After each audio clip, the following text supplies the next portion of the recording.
আসসালামু আলাইকুম, সকলে কেমন আছেন? আলহামদুলিল্লাহ, আমিও ভালো আছি। এই ভিডিওটা ডিসেম্বরের দিকে ছিল, ডিসেম্বরের শেষের দিকে করেছিলাম। আমার পরীক্ষা থাকার কারণে এবং আদার্স ব্যস্ততার কারণে ভিডিওটা ছাড়তে পারি নাই। তো ডিসেম্বর আসলেই ছুটির দিনগুলো পাওয়া যায়।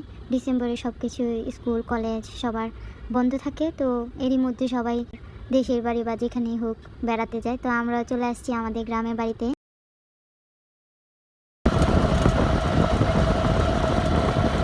তো সকাল সকাল রওনা হয়ে গেলাম নানুর বাড়ির উদ্দেশ্যে, আমার ছোট চাচার শ্বশুর বাড়িতে। অনেক দিন যাবৎ বলতেছিল ওনাদের বাসায় যাওয়ার জন্য, তো যাওয়া হচ্ছে না। ভাবলাম আমাদের বাসার দুইটা আদুরে বাচ্চা ওখানে আছে, ওদেরকেও দেখে আসি। শীতের সকালে কুয়াশাচ্ছন্ন গ্রামগুলোকে অনেক বেশি সুন্দর লাগে। স্নিগ্ধ বাতাস, সত্যি অনেক দিন পরে গ্রামের মধ্যে আসা, আসলে অনেক ভালো লাগছিল। সত্যি গ্রামে এতটা শান্তি কোথাও পাওয়া যাবে না। যারা গ্রামে থাকে তারাই একমাত্র বুঝতে পারবে আসলে গ্রামের শান্তিটা কতটুকু। আর আমরা তো গ্রামেই বড় হয়েছি, সেই জন্য গ্রামটা যে আসলে কতটা শান্তিময় সেটা আমরাই বুঝতে পারবো।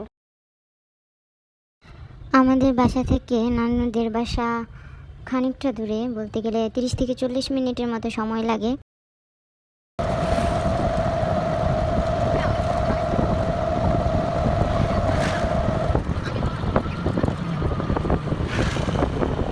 আমরা মাঝে মাঝেই নানুদের বাসায় যাই, তো আমাদের অনেক ভালো লাগে। সবার সাথে দেখা হয়, সবার সাথে মানে আন্তরিকতা অনেক বেশি, সবাই অনেক ভালোবাসে, সেই জন্য আসলে আসা যাওয়া হয়।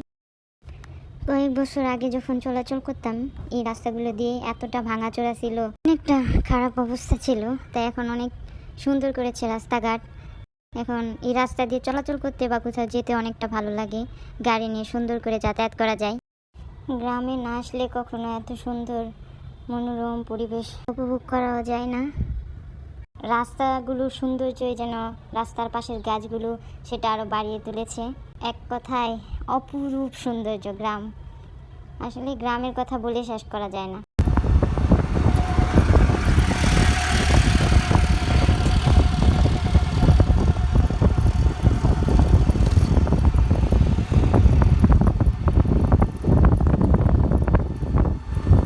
এই তো নানুর বাসায় এসে পৌঁছালাম। এটা হচ্ছে নানুদের বাসা। এখানে কেউ থাকে না, নানু থাকে, নানুর ছেলেমেয়েরা সবাই ঢাকায় থাকে। ছুটি পেলে মাঝে মাঝে বাড়িতে আসে, আর না হয় বছরে একবার বাড়িতে এসে সবাই একসাথে মিলিত হয়। তো সবার সাথে দেখা করার পর দেন হচ্ছে ওদের ছাদে গিয়ে একটু ঘুরে আসি। তো ছাদে চলে আসলাম। বাসায় এসেই ছাদটা দেখেন কতটা সুন্দর। ছাদও এসে দেখি নানান রকমের সবজির ফলের গাছ লাগানো, দিয়ে ছোট্ট করে হাঁস মুরগির খামারও করে রেখেছে। আমাদের পাকনা বুড়িটা এগুলো দেখে খুবই মজা পাচ্ছে, সেই জন্য সে খুবই খুশি। যাদের খালি ছাদ পড়ে আছে তারা এইভাবে সবজি করে নিজেদের হাতে লাগানো সবজি খেতে পারেন।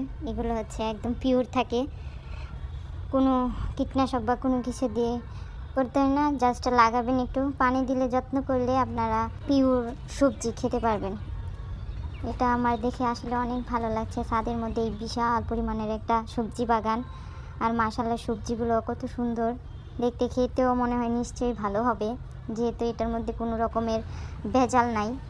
আর এখানে ছোট্ট একটা এই যে মুরগির ঘর করা, এটার মধ্যে কয়েকটা মুরগি কবুতর লালন পালন করতেছে। আমার মনে হয় না যাদের জমি আছে তারা এইভাবে সবজি চাষ করে। তো নানুরা যেভাবে ছাদের মধ্যে বস্তার ভিতরে মাটি রেখে দেন সবজি চাষ করতেছে। একটা পেয়ারা গাছ আছে, এই পেয়ারাগুলো এত মজা, অনেক মজা ছিল। বিশাল একটা বাজার এটা। আর ছোটোবেলায় এই বাজারে আমার মামাদের সাথে অনেক আসতাম, কারণ আমার নানুর বাড়ির একই এলাকায় ছিল। আর সেই জন্যে এই বাজারে আমার ছোটোবেলা অনেক স্মৃতি আছে। এখানে কয়েক এলাকার মানুষ এসে বাজার করে, কারণ এই বাজারটাই ওই এলাকাতে অনেক বড় বাজার। আমি নানুদের বাসায় আসলে ছাদে ওঠার একটাই কারণ থাকে, এই যে দূরে দেখা যায় ছোট ছোট গ্রামগুলো। তো নানুদের ছাদ থেকে এই গ্রামগুলো দেখতে এতটা সুন্দর লাগে। আর এখন সরিষা সিজন, তো সরিষাও ফুল কিছুটা দেখা যাচ্ছে। আর কিছুদিন পর আরও সুন্দর লাগবে যখন সরিষা ফুলগুলো, সরিষা গাছগুলো আরও বড় হয়ে যাবে। আর দেখতে কতটা সুন্দর লাগবে। নানুদের বাসার পাশে একটা নদীও আছে। এই নদীটা এখন মূলত পানি নেই, যখন পানির সময় হয় তখন নদীটা একদম ভরে যায় কানায় কানায়, তখন আরো সুন্দর লাগে।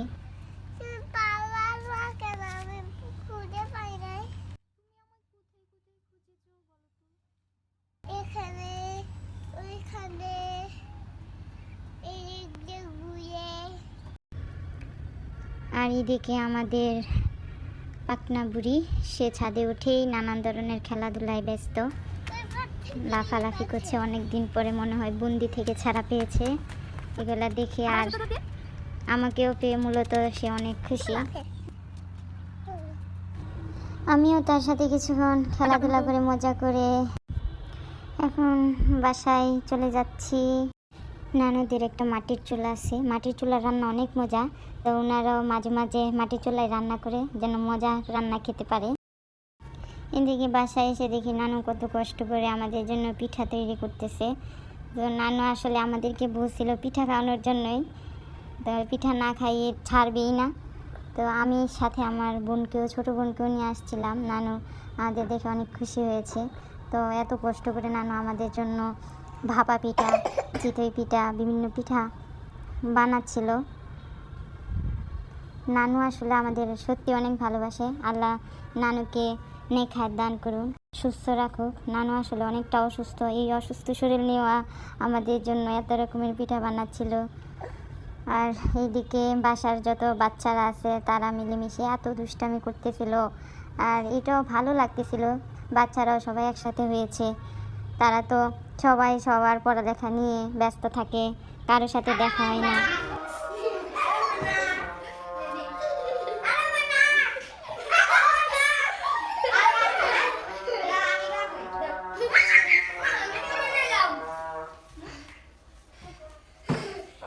আর একসাথে হতেও পারে না। আমারও এটা ভালো লাগছিল। আর দেখে আমার ছোটোবেলার কথা অনেক মনে পড়ছিল। ওদেরকে দেখে আমারও ইচ্ছা করছিল ওদের সাথে খেলাধুলা করি, কিন্তু যেহেতু বড় হয়ে গেছি আর তো এখন আর ওই রকম খেলতে পারি না। তাও ওদের সাথে অনেকটুকু সময় কাটিয়েছি, ওদের সাথে আসলে অনেক ভালো লাগছে।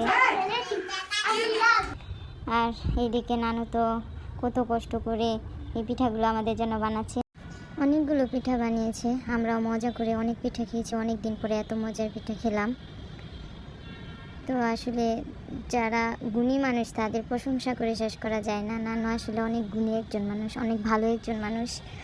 ওনার হাতের রান্না যে এত মজা, আসলে কি বলবো, খুবই মজার রান্না করে।